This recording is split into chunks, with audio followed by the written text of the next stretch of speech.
আমারটা দিকে আসলে কাউকে ছেড়ে দেব না। পারবেন? আলহামদুলিল্লাহ।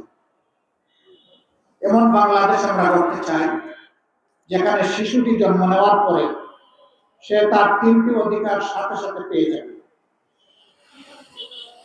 একটা হচ্ছে তার বাঁচার অধিকার, অর্থাৎ তার পুষ্টির অধিকার। দ্বিতীয়টা তার সুস্বাস্থ্য রক্ষার অধিকার, অর্থাৎ স্বাস্থ্য সেবা। তৃতীয়টা তার শিক্ষার। এই দিয়ে শুরু। এরপরে সে কিশোর হবে, যুবক হবে, সুশিক্ষা নেবে, সে দক্ষ হবে, সে দেশে কিংবা বিদেশে এই দেশের জন্য কাজ করবে। আর গর্বের সাথে পরিচয় দেবে আমি একজন বাংলাদেশী। এই শিশু এই 3 উপাদানে বড় হলে জীবনে চাঁদাবাজ হবে না, ইনশাআল্লাহ। সে মাদক সেবী হবে না, সন্ত্রাসী হবে না। তার কারণে তার পরিবার, তার মা বাবা এবং সমাজ সম্মানিত হবে। আমরা সেই বাংলাদেশ করতে চাই। আগেই বলেছি, মা বোনেরা যেখানে সম্পূর্ণ নিরাপদ থাকবে।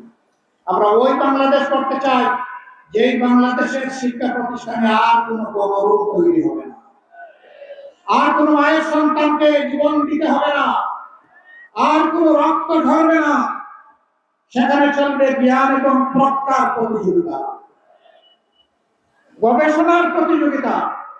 অস্ত্রের ঝনঝনানি আর ওই সমস্ত শিক্ষা প্রতিষ্ঠানে হবে না।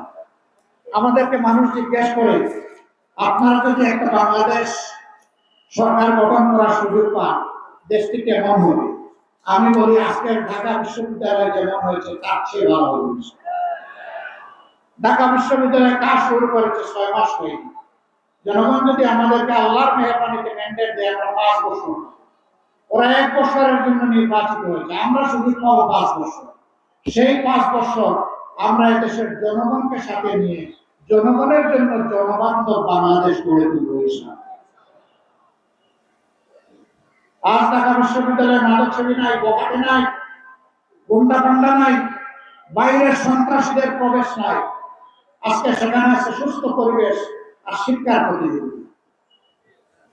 সেই বাংলাদেশে আমরা স্বপ্ন দেখি, ওই বাংলাদেশে আমাদের বিষয়, ওই বাংলাদেশে ইনশাআল্লাহ আমরা হব।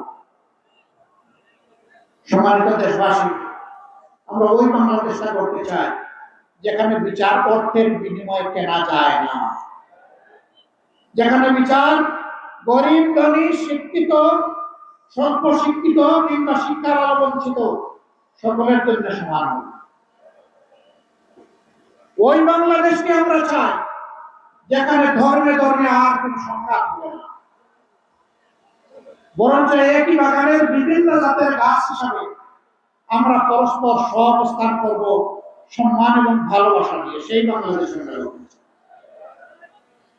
আমরা ওই বাংলাদেশকে করতে চাই যেই বাংলাদেশের টাকা চুরি করে আর বিদেশের মাটিতে বেগমপাড়া গড়ার স্বপ্ন কেউ দেখবে না।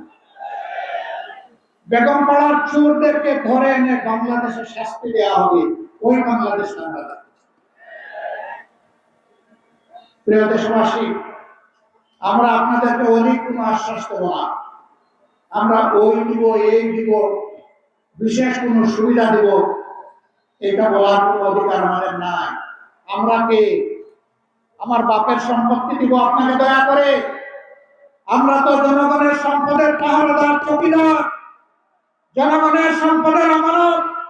আমরা যদি ইনসাফ ভিত্তিক ভাবে জনগণের কাছে ফিরিয়ে দিতে পারি, আমাদের বিশ্বাস এই দেশে আর কোনো মানুষ না খেয়ে কষ্ট করবে না, গাছতলায় রাত্রে ঘুমাবে না, ফুটপাতে রাত্রি যাপন করবে না, আমার কোনো মা পেটের জ্বালায় অস্থির হয়ে অন্ধকার গলিতে আর প্রবেশ করবে না।